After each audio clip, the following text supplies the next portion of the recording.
बाएं हथेली के ऊपर जब गोली लगी तो 80 वर्ष के उस नौजवान ने क्या किया, अपनी तलवार निकाली, तलवार को उठाया और अपने हाथ की ओर देख करके बोले, अंग्रेजों की गोली से हे मेरा बाई अंगुली हथेली, तुम भ्रष्ट हो गई हो, इसलिए तुम मेरे पास रहने लायक नहीं हो। और उन्होंने तलवार के एक ही वार से कोनी से अपना हाथ काट करके फेंका। हे गंगा माता, हे भागीरथी, ये तुम्हारा पुत्र अपने रक्त की आहुति सर्वप्रथम तुम्हें भेंट करता है, तुम प्रसन्न होकर के वरद हस्त से हमें आश्वासन दो कि हम जीते।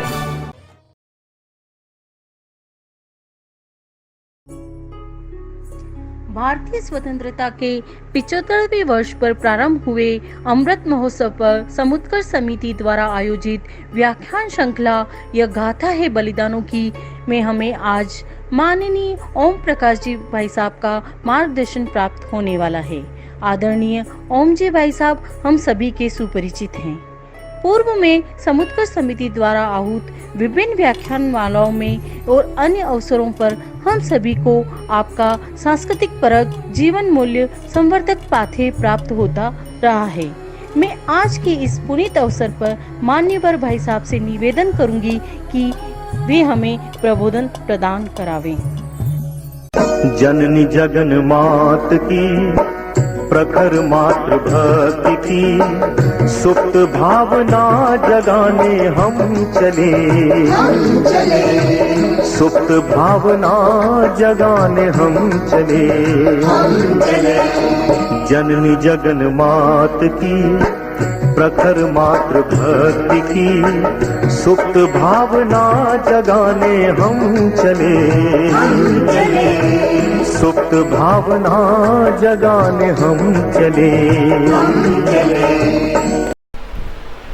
नमस्कार समुपस्थित भाइयों और बहनों,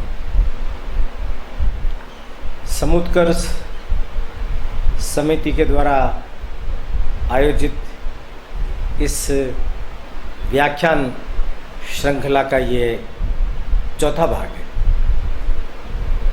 पिछली बार हमने दिल्ली की क्रांति, मेरठ की क्रांति, नाना साहब पेशवा की क्रांति, झांसी की रानी लक्ष्मीबाई की क्रांति,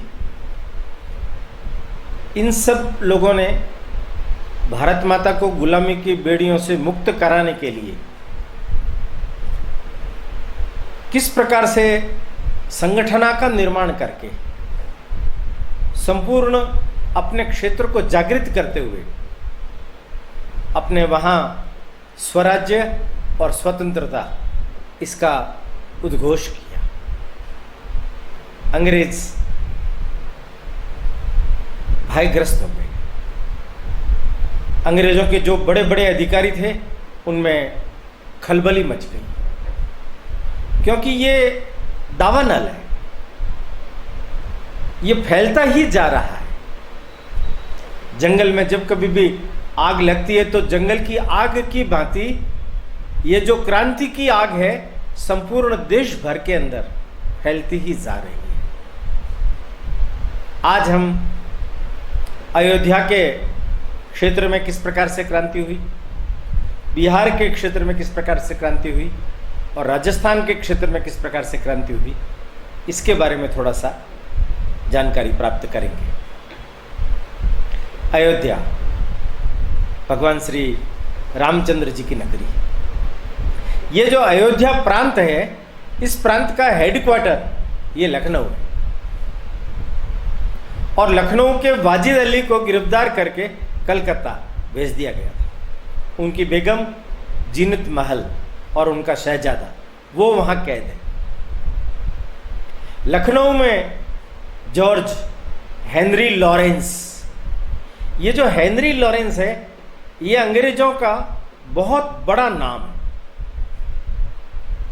इसको अपने आप पर घमंड है कि मेरे पास जितनी भी बटालियन है, रेजिमेंट है, उसके अंदर चाहे देसी हो चाहे अन्य कोई भी हो, उन सब पर मैंने अपना विश्वास स्थापित कर रखा है।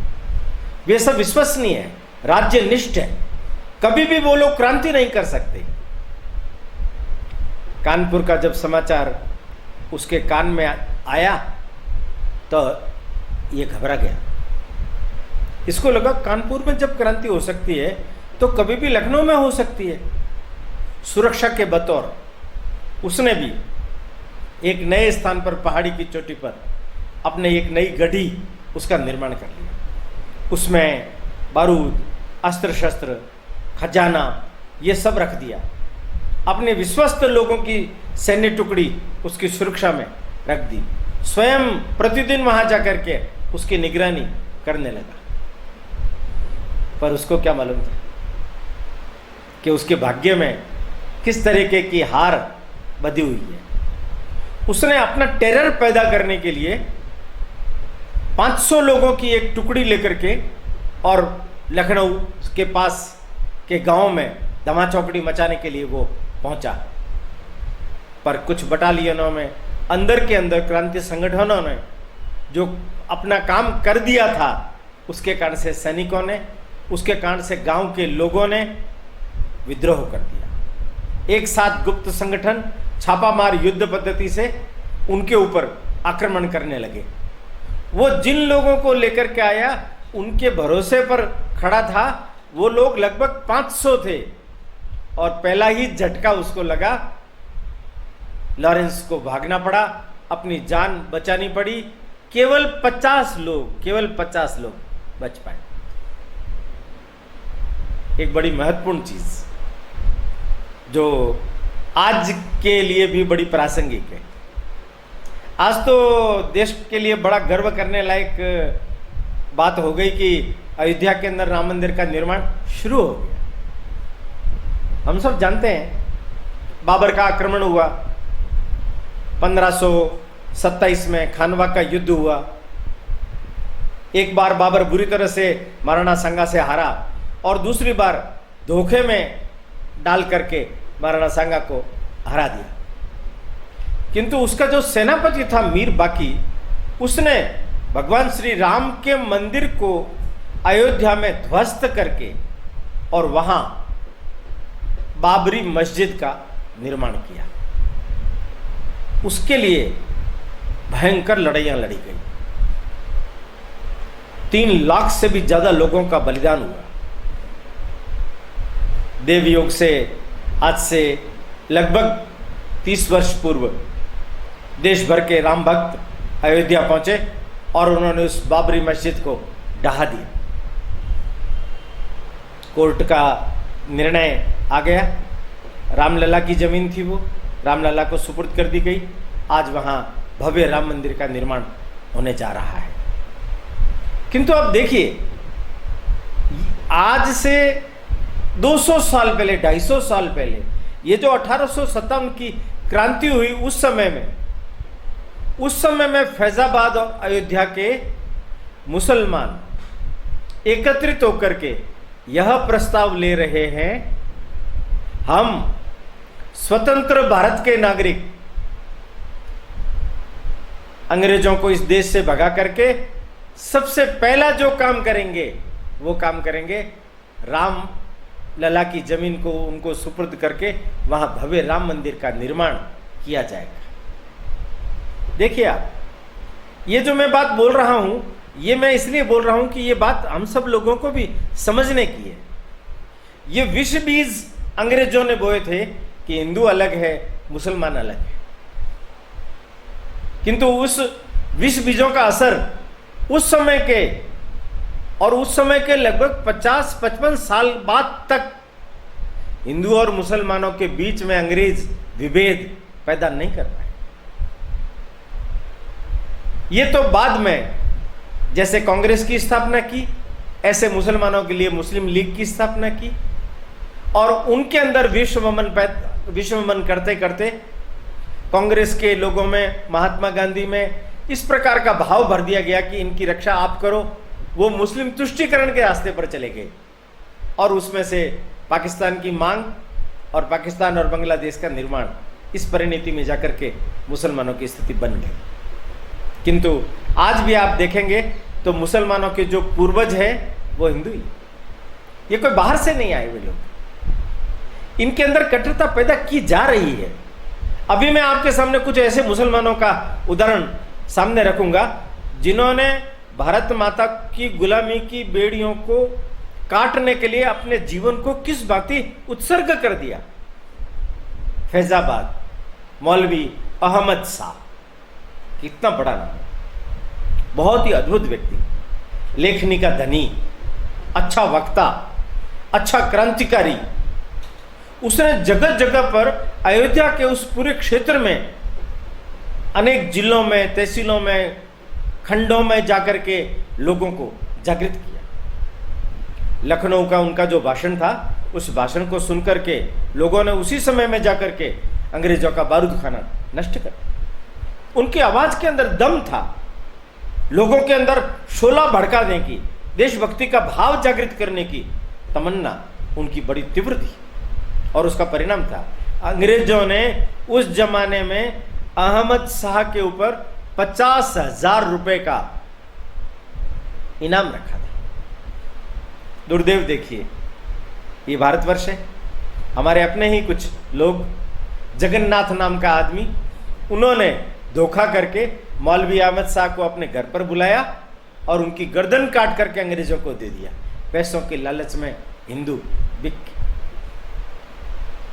मौलवी अहमद शाह, इनको अंग्रेजों ने पहले कैद कर लिया था, पहले फांसी की सजा दे रहे थे, फिर कारावास में फैजाबाद में रख दिया।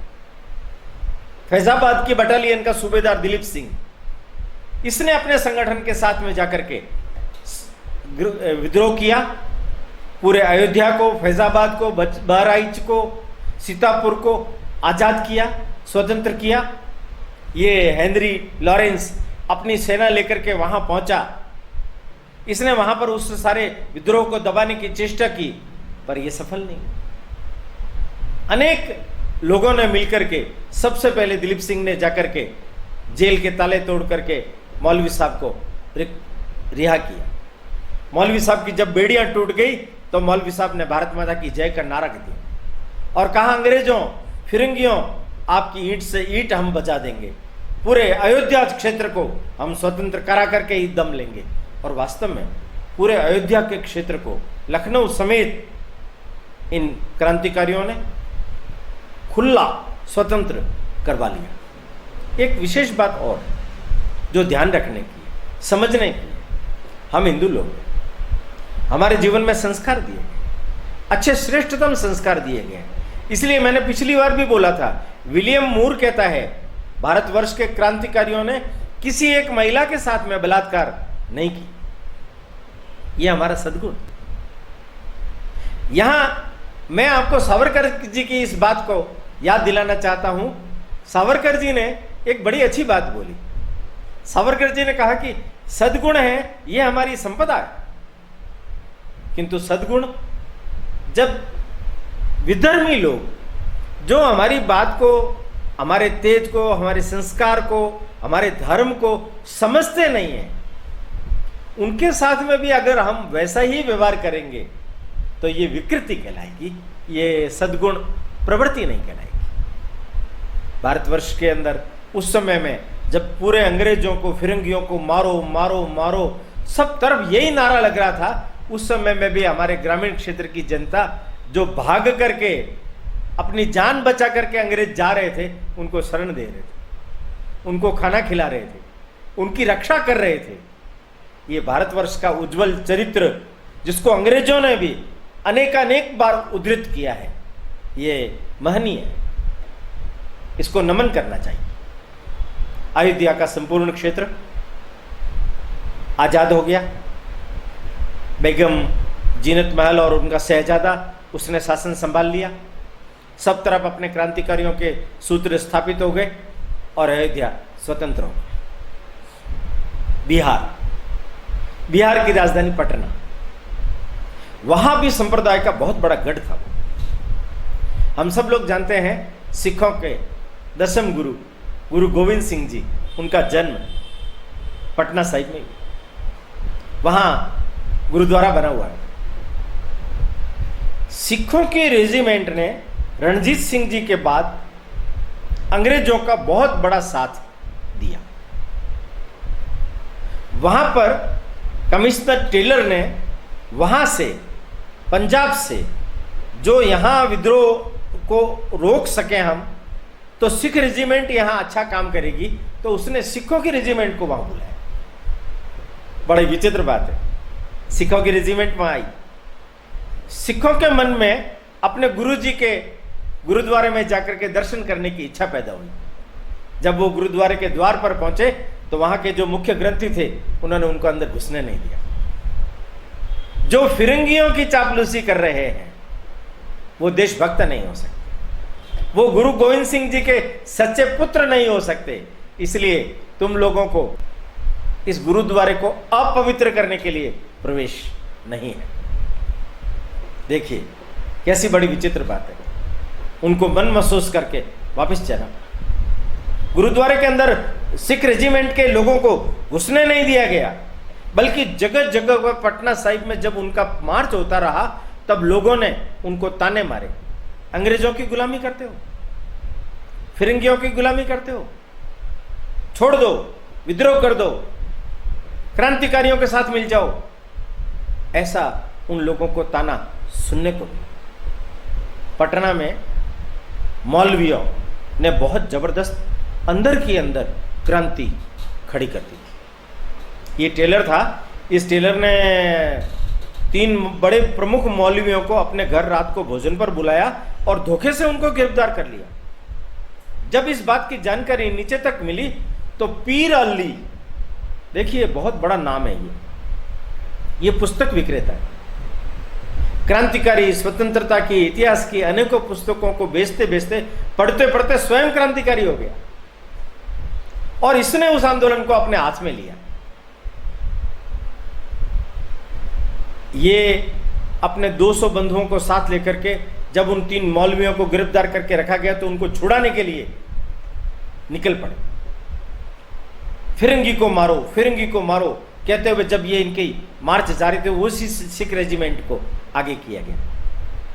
सिख रेजिमेंट का एक बड़ा प्रमुख कैप्टन लॉयड जब सामने की तरफ आया तो पीर अली ने गोली चला करके उसको धराशायी कर दिया।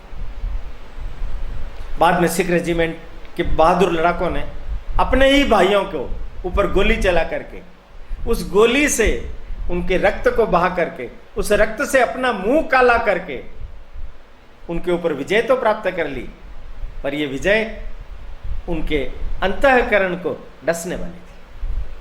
पीर अली को भी गिरफ्तार कर लिया गया। पीर अली, देखिए आप, जब उनको फांसी के फंदे पर चढ़ाया गया तो उनको कहा गया तुम अपने क्रांतिकारियों के नाम बता दो, क्यों अपनी जान जोखिम में डाल रहे हो, अपनी जान देने से तुम्हें क्या फायदा मिलने वाला है। उत्तर सुनिए आप, पीर अली का उत्तर सुनिए। मुसलमान है, मुसलमान है।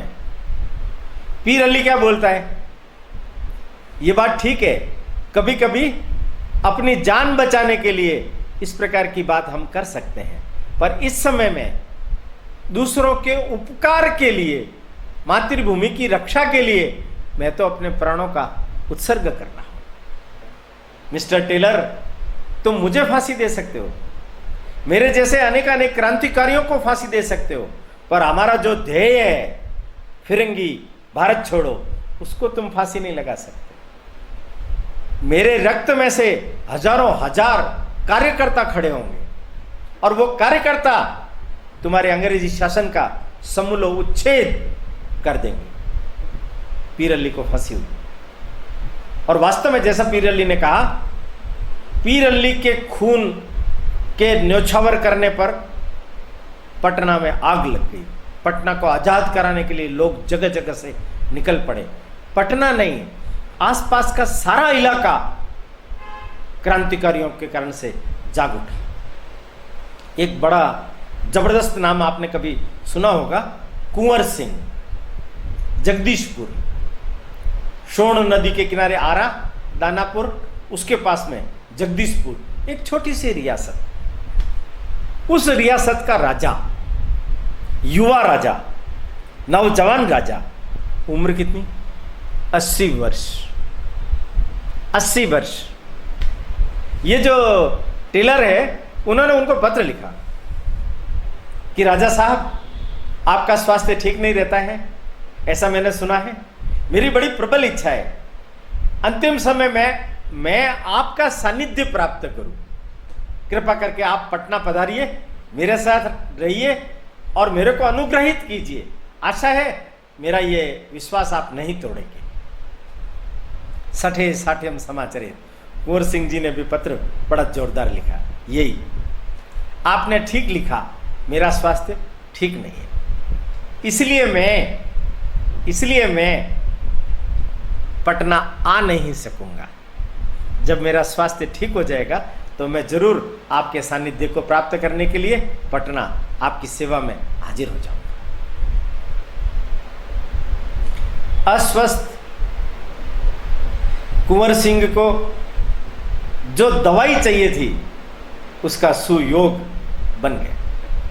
ये जो दानापुर है, दानापुर के अंदर जो देसी सैनिक थे उन्होंने अंग्रेजों की खिलाफत कर दी और विद्रोह करके स्वर्ण नदी को पार करके आरा के पास से होते हुए जगदीशपुर पहुंच गए। जगदीशपुर में 4-5 हजार लोग सैनिक अंग्रेजों की गुलामी छोड़ करके स्वतंत्रता की लड़ाई लड़ने के लिए, कुंवर सिंह जी का आह्वान करने के लिए, उनका नेतृत्व स्वीकार करने के लिए आ गए। कुंवर सिंह जी को क्या चाहिए था? अस्वस्थ व्यक्ति की दवाई आ गई। कुंवर सिंह जी ने लिया उनको और आरा पर आक्रमण बोल दिया। आरा का खजाना लूट लिया, बारूद लूट लिया, अंग्रेजों को वहां से भगा दिया, स्वतंत्र करा दिया। टेलर ने कैप्टन डगलस को सूचना दी, वो आग बबूला हो गया। उनका वो बुढ़ा, उसने आरा के ऊपर आक्रमण कर लिया, मैं उसको धूल चटा दूंगा। उसने 500 लोगों को, सैनिकों को साथ लिया और नाव के द्वारा रवाना हुआ। उनकी पत्नियां, उनके बाल बच्चे सब उनको विदा करने के लिए आए और वो हर्ष से विभूषित हो रहे थे, अभी जीत करके वापस आए। किंतु दुर्दैव देखिए, जगदीश सिंह जी के पास में जब वो पहुंचे तो शाम का समय था, उतरे देखे तो वहां तो कोई जगदीश सिंह नाम की चीज ही नहीं है, कोई चिड़िया ही नहीं है, उसकी सेना ही नहीं है, सैनिक ही नहीं है। अरे मेरा नाम सुनते ही भाग्या लगता है कुंवर सिंह, मैं डगलस हूं, डगलस का नाम सुनते ही अच्छे अच्छे पेशाब कर देते हैं, ये तो भाग ही गए। अरे ये क्या हो गया? इतने में उनकी जो सेना पैदल पेड़ों के बीच में से जो बना हुआ अमराई का रास्ता था उसमें से जब निकल रहे थे, अचानक उनके ऊपर बंदूक की गोलियों की मार पड़ने लगी। रात की चांदनी रात, सफेद कपड़ों में सैनिक उनको दिख रहे थे पर उनके सैनिक इनको नहीं दिख रहे थे। बड़ी चतुराई से, छापामार युद्ध पद्धति से इनके जितने सारे सैनिक आए थे, 500 सैनिकों में से 450 सैनिक वहीं रणखेत हुए। बाकी बचे खुचे 2, 4, 5, 10 नावों के अंदर जब वहां वापस पहुंचे, कोहराम मच गया। महिलाएं छाती पीट पीट करके अंग्रेजों की रो रही है। अंग्रेजों को इतनी बड़ी शिकस्त पहली बार मिली है। लेगार्ड कैप्टन, उसको टेलर ने कहा तुम जाओ इसका बदला लेकर के आओ। वो गया, काफी झड़प हुई। ये तो भाग जाते, ये सामने रहते ही नहीं थे और मौका मिलने पर इतनी जबरदस्त मार करते कि सामने वाला त्राहिमाम कर उठता। उसको भी उसने दानापुर को कब्जा कर लिया। इनको दानापुर खाली करके जाना पड़ा। बाद में इनका पीछा करते हुए गंगा नदी तक वहां बदायूं के पास में पहुंचे। वहां इनके और डनबार के बीच के अंदर बड़ा जबरदस्त हुआ। इन्होंने वहां भी चतुराई की, नावों के अंदर बिठा करके अपनी सेना को जगदीशपुर की तरफ रवाना कर दिया। किंतु खुद कैप्टन थे, पीछे रहना जरूरी था, सबको भेज करके और फिर हमें जाना चाहिए, ऐसा वो कर रहे थे। उस समय में डनबार की बंदूक की गोली इनके हाथ पर लगी, इनके हाथ पर लगी। बाएं हथेली के ऊपर जब गोली लगी तो 80 वर्ष के उस नौजवान ने क्या किया? अपनी तलवार निकाली तलवार को उठाया और अपने हाथ की ओर देख करके बोले, अंग्रेजों की गोली से हे मेरा बाई अंगुली हथेली, तुम भ्रष्ट हो गई हो, इसलिए तुम मेरे पास रहने लायक नहीं हो। और उन्होंने तलवार के एक ही वार से कोहनी से अपना हाथ काट करके फेंक दिया। असल में बात यह थी, उसका विष शरीर में नहीं फैल जाए, पर फैल गया। गंगा माता को कहा उन्होंने, हे गंगा माता, हे भागीरथी, ये तुम्हारा पुत्र अपने रक्त की आहुति सर्वप्रथम तुम्हें भेंट करता है, तुम प्रसन्न होकर के वरद हस्त से हमें आश्वासन दो कि हम जीते। फिर चले गए जगदीशपुर। जगदीशपुर पर इनका आक्रमण हुआ तो जगदीशपुर को भी इन्होंने खाली कर दिया। जगदीशपुर खाली करने के बाद अंग्रेज चले गए। इनका छोटा भाई अमर सिंह, इनके शरीर में विष फैल जाने के कारण 26 अप्रैल 1558 माने साल भर तक इन्होंने अंग्रेजों को नाकों चने चबवा दिए। बिहार के सारे क्षेत्र को दोनों भाइयों ने, कुंवर सिंह और अमर सिंह ने मिलकर के ये वहाबियों के लोगों को साथ लेकर के आजाद करवा दिया। कैसे अद्भुत लोग थे। इनके बारे में तो जितना और अधिक विस्तार से सुना जाए, किस किस तरीके से इन्होंने छापामार युद्ध पद्धति का वक्र प्रयोग करके और अपने अंग्रेजों को धूल चटाई। ये एक बड़ा जबरदस्त अध्याय, सुनहर और स्वर्णिम पृष्ठ भारतवर्ष के भाल के ऊपर कुंवर सिंह ने लिख दी। आइए, राजस्थान, राजपूताने की धरती। अंग्रेजों की 6 सैनिक छावनियां थी। नसीराबाद, ब्यावर, देवली, नीमच, एरिनपुरा और खैरवाड़ा। जब मेरठ की क्रांति हुई उसी समय ही इन सब छावनियों में भी और राजस्थान में भी एक साथ मई और जून में जबरदस्त क्रांति हुई। रजवाड़ों में क्रांति हुई, रियासतों में क्रांति हुई। 28 मई, ये राजस्थान के इतिहास में 1857 की जो क्रांति है उसका ये स्वर्णिम दिन है, जब राजस्थान में नसीराबाद में सबसे पहले बख्तावर सिंह के नेतृत्व के अंदर सैनिकों ने विद्रोह कर दिया और सारे अंग्रेजों के बंगले, अंग्रेजों को ग्रीदेड, अन्य सारे लोग, उन सब लोगों को मार दिया और वहां से सेना लेकर के दिल्ली की ओर चल पड़े। नीमच में गुरेश राम, उसके नेतृत्व में विद्रोह हुआ। वो सेना को लेकर के देवली में चले गए। देवली के लोग पहले से तैयार थे। उन्होंने टोंक के राजा पर आक्रमण किया, टोंक को जीत लिया। जयदयाल और मथुरा प्रसाद कोटा में, ये 2 बड़े नाम हैं जिन्होंने कोटा के लोगों में क्रांति की भावना पहले से ही भर रखी थी। उन्होंने वहां के प्रमुख मेजर बर्टन और उनके 2 पुत्रों को सरेआम काट दिया, उसके बंगले को आग लगा दी। तात्या टोपे, इन्होंने भी राजस्थान के अंदर आकर के अपनी जान को बचाई। हमारे इधर मेवाड़ के अंदर एक बार नहीं अनेक बार उनको आना पड़ा और मेवाड़ के लोगों ने उनकी सहायता देकर के उनको और उनकी जान की रक्षा की। होम्स, मेजर होम्स, वो बहुत पीछा करता हुआ इनका आया। गोजन सिंह जोधपुर का, उसने जोधपुर में जबरदस्त आंदोलन खड़ा किया और माउंट आबू तक जाकर के वहां अंग्रेजों की सियासत को खतरे में डाल दिया। सब अंग्रेजों को वहां से, माउंट आबू से बहुत बड़ी संख्या में अंग्रेज रहते थे, उनके बंगलों को आग लगा दी, उनके बीवी बच्चों को मार दिया, उनमें से जो सामने पड़ा उन सबको मार दिया। क्रांति के लिए एक बड़ा नाम जो राजस्थान के इतिहास में स्वर्णिम अक्षरों में लिखा जाना चाहिए वो है आहुआ। यह क्रांतिकारियों का तीर्थ क्षेत्र है। आहुआ के जो ठाकुर थे कुशाल सिंह जी, राजस्थान के अंदर अंग्रेजों के खिलाफ आंदोलन किस तरीके से चलेगा, उसके लिए उन्होंने ही सारी रणनीति बना करके सब लोगों को जागृत करके और पहले से ही तैयारी कर रखी थी।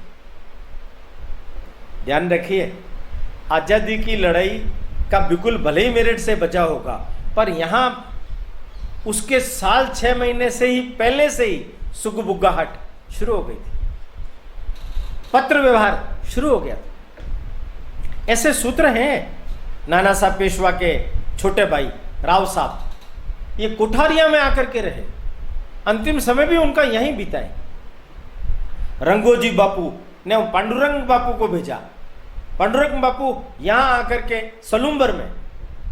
सलूम्बर के रावत केसरी सिंह जी के पास में काफी समय तक रहे। इसका मतलब वहां दक्षिण में नाना साहब से सब लोगों के इनके पहले से पत्र व्यवहार चल रहे थे, ये सारी योजनाओं में पहले से ही शामिल थे। अन्नाड सिंह के नेतृत्व में जोधपुर से मैकमोसन, जो अंग्रेजों का प्रमुख एजेंट था, सेना लेकर के आहुआ के ऊपर आक्रमण किया। अशोक के ठाकुर शिवनाथ सिंह जी ने उस समय में कुशाल सिंह जी का साथ दिया, बड़ा जबरदस्त युद्ध हुआ, अन्नाड सिंह मारा गया। इनकी गोली से, कुशाल सिंह जी की गोली से मैकमोशन धराशायी हुआ। उसके धराशायी हुए तो उन्होंने बड़ा अजीब कारनामा किया, आगे बढ़े और तलवार से उसकी गर्दन काट दी। पास में चलते हुए एक सैनिक ने उनकी गर्दन को अपने नेजे में उठा लिया, उसकी गर्दन को ले जा करके आहुआ के किले के प्रवेश द्वार पर मैकमोसन की गर्दन टांग दी गई। अंग्रेजों की भारी हार, 700 में से 100-150 सैनिक भाग करके जान बचा करके गए, बाकी सब रण क्षेत्र। दूसरे आक्रमण के समय में शिवनाथ सिंह जी ने कुशाल सिंह जी को कहा कि आप जीवित रहेंगे तो ये क्रांति की अखंड धारा बहती रहेगी, इसलिए आपको निकल जाना चाहिए। और उनको किले गड्डी में से किले को घेर लिया गया था, सुरक्षित बाहर निकाल करके मेवाड़ की तरफ भेज दिया गया। मेवाड़ में कोठारिया, सलूम्बर, उदयपुर, इन सब आसपास के इलाकों को उन्होंने जागृत किया।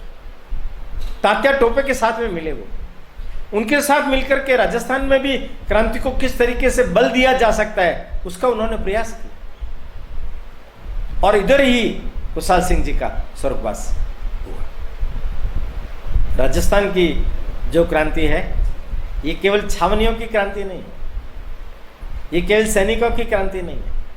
रियासतों के अंदर रहने वाले भी देशभक्त नागरिकों ने भी जहां जहां जो जो फिरंगी मिला उसको मार काट डाला।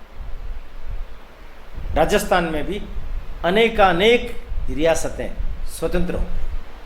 अंग्रेजों का जो आधिपत्य था और अंग्रेजों का जो प्रमुख गढ़ था वो अजमेर था। उन्होंने कितने ही जगहों पर कैथोलिक चर्च बना दी। ये अपना खेरवाड़ा, यहां सबसे ज्यादा कैथोलिक चर्च पहले ही बन गया, स्कूलें खोल दी गई है। अजमेर के अंदर जो राज परिवारों के बच्चों को पढ़ाने के लिए स्कूल खोली गई है, उसका मकसद क्या है? ईसाईकरण, अंग्रेजीकरण, यही मकसद। परंतु राजस्थान भी इस संपूर्ण देश भर को स्वतंत्र कराने की आजादी के अंदर जैसे अपने पुरखों की परंपरा को लेकर के चल रहा था, उस परंपरा को और अधिक धवल किया, उज्जवल तर किया, स्वर्णिम किया। मैंने संक्षिप्त में अयोध्या, बिहार और राजस्थान, उसमें जो क्रांति की ज्वाला अंग्रेजों के खिलाफ सफलतम तरीके से जागृत हुई और अपने मिशन में सफल हुई, उसकी एक गाथा इस समय मैं आपके सामने रखी है। अगले रविवार को जब हम मिलेंगे तब थोड़ा उल्टा वात्या चक्र भी चलेगा।